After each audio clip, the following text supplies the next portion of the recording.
સવારમાં હું અહીં બનાવી રહી છું ચા અને ગરમા ગરમ અજમાવાળું પાણી પણ પી રહી છું। ત્યારબાદ ચા નાસ્તો કરવા બેસી ગઈ છું।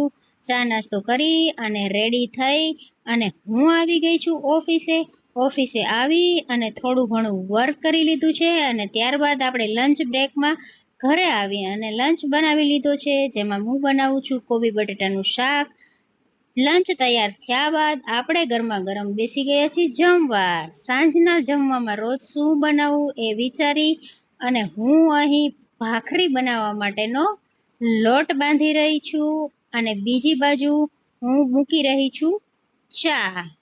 પછી આપણે એમાં નાખી દઈશું ચા પત્તી અને પછી આપણે એમાં ખમણી લઈશું આદુ અને બીજી બાજુ આપણે પછી ભાખરી વણવા માંડ્યા છીએ અને ભાખરીને આપણે તવી પર શેકવાની છે, એટલે આપણે એમાં થોડા ખાડા પાડી દઈશું કે જેથી તે બરાબર ચડી જાય અને પછી તવી ગરમ કરી અને આપણે એની ઉપર ભાખરી મૂકી દઈશું। ભાખરી મસ્ત મજાની ગરમા ગરમ બની જાય એટલે આપણે એની ઉપર મસ્ત બટર લગાડી દઈશું અને બટર લગાડ્યા બાદ આપણે કરી દઈશું પતિદેવની મસ્ત ગરમા ગરમ ચા, ભાખરી, અથાણું એવી થાળી તૈયાર। તો મળીએ આપણે નેક્સ્ટ મિની વ્લોગમાં। બાય બાય, સબસ્ક્રાઈબ કરજો। રાધે રાધે।